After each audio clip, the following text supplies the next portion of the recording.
Welcome to Story Lab. This week, we're talking about a guy who had the perfect chance to give a mean guy some serious payback. Was that an echo?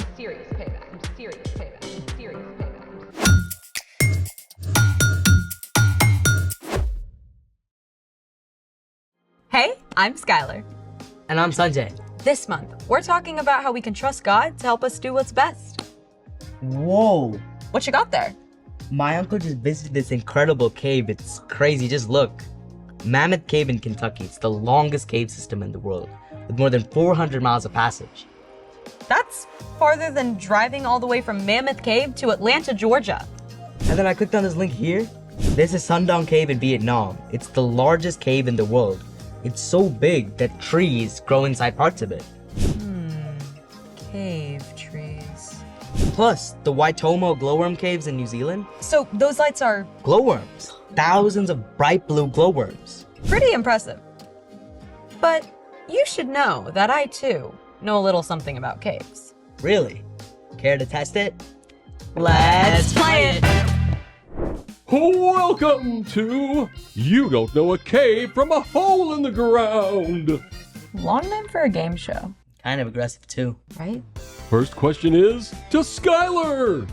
What do you call the activity of exploring a cave? Easy. Spelunking. That is correct. Next question, Sanjay.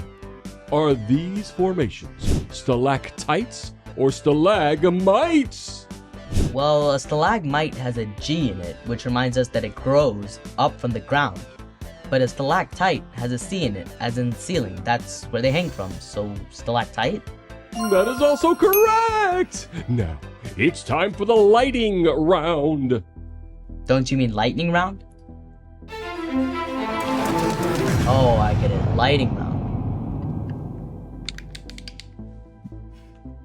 Okay, here we go. Skylar, this flying mammal can often be found sleeping in caves. Bats. Correct! Sanjay, what type of rock is often found in caves and can be shaped by water over time? Granite. Oh, that's wrong. It's limestone. Back to Skylar. This category of cave-dwelling animal has no eyesight or skin coloring. Spiders? Oh, it's wrong. The answer is troglobites. Okay, Sanjay, the 3 deepest caves are in Georgia, the country, or is it Georgia, the state? Georgia, the country. That's correct! And now, for the tiebreaker! A piece of feldspar has been acted upon by hydrothermal alteration and low-pressure metamorphism. What is the pH level of the resulting kaolinite, and why? That's impossible to answer. Totally. First of all, we would need to know the hydrolysis reaction of the potassium leaching from feldspar's silicate framework, not to mention the status of the aluminum octahedral sheets interleaved with silicon tetrahedral sheets toward forming that phyllosilicate clay. Well done! Good game. And now it's time for The story before the story. Today, we're in the book of 1 Samuel, where we read about a man named Saul, who was the first king of Israel. But Saul didn't follow God. So, God told the prophet Samuel to anoint David as the next king. When David killed the giant Goliath, Saul welcomed David to the palace to serve him. But as David gained success and popularity, Saul became jealous and tried to kill him. David escaped into the wilderness with a band of outcasts. David lived on the run from Saul for nearly 10 years. Which is where our story starts. Take it away. Hey everyone, I'm Erica. Even though David had done nothing wrong, Saul refused to give up pursuing him. When Saul heard that David was in the desert of En-Gedi, Saul took 3,000 of his best soldiers and led them on the chase. When this guy has a bad idea, he really commits to it, right? When Saul and his men arrived at a place called the Rocky Cliffs of the Wild Goats, Saul needed, let's call it a rest stop. So he went into a cave for a little privacy. But newsflash! This happened to be the very same cave in which David and his friends were hiding. From the darkness of the cave, David could see Saul, but Saul couldn't see him. Golden opportunity, bro. He's right there. Huh? But he's still king. Hey, didn't God say, I will hand your enemy over to you? Then you can deal with him as you want to. Oh, I don't know. Do you want to be hiding in caves the rest of your life? Huh? David had every reason in the world to hate Saul. First, David already knew he was supposed to be the next king. And second, David had served Saul well. He had never done anything to hurt Saul. And yet Saul was determined to kill him. So what would you do if you had the chance to get even with someone who was mean to you? Here's what happened. Ever so slowly, David crawled toward Saul. He was careful not to make a sound. David inched his way forward until he was 20 feet away. 10 feet away. Saul had no idea his enemy was right behind him. David chose not to hurt Saul. Instead, he simply cut off a piece of Saul's robe as proof that he could have hurt Saul. But when Saul left the cave, David felt sorry for even that one small act against Saul. He followed Saul out of the cave and called out, King Saul, my master, why do you listen when men say David is trying to harm you? Saul turned around.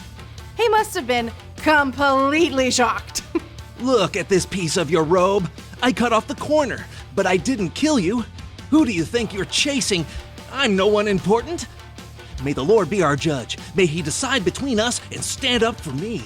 Saul realized everything David had said was true. You are a better person than I am. You have treated me well even though I've treated you badly. I know for sure that you will be king, so please promise not to hurt my family. David agreed. Saul returned home, while David and his men went to a safe hiding place. Even though Saul was still his enemy, David had peace, knowing he had chosen to stop and trust God, instead of taking payback into his own hands. The end. Wow. Yeah, that could have gone a lot differently. It would have, if David hadn't stopped to think first when Saul showed up. So, what's our part in the story? Well, you're probably not going to run into your worst enemy in a cave anytime soon. But, just like David, you can show self-control when you stop to think first and ask God to help you do what's best. Self-control is about choosing to do what's best, even when you don't want to. Like, if someone's being mean to you at school, instead of being mean back, stop, take a deep breath, and you can silently ask God to help you in that moment. Maybe you tell them to stop, and then maybe you walk away. And if it's something that has happened before, you can find a trusted grown-up and talk to them about it. Good point. We run into these situations every day where it's important to stop and think first before acting. Like when I think about something funny to say when my teacher's talking. You? No. Definitely stop and think about those consequences. It could be your little brother spills milk all over your homework. Or someone cuts in line. Or you go to grab something at the back at the pantry and you end up dropping 20 things in the process and you just want to lose it and you want to start throwing things and yeah! Domino effect. Yes, exactly. All good times to take a deep breath and think before you act. God can give you the power to show self-control when you ask. And you can look at Jesus too. He had all of the power in the world, even though he could have just done it. Just like that. You've got it. See y'all next time. Bye. So here's the thing. Think before you act.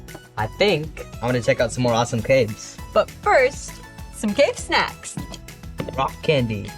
I love this stuff. Thanks for joining us in the Story Lab. See you next time. Time to gear up. Let's go. Crystal Caves in Bermuda. Oh, wait, I really like that. That's kind of cool. Do you think there will be bats?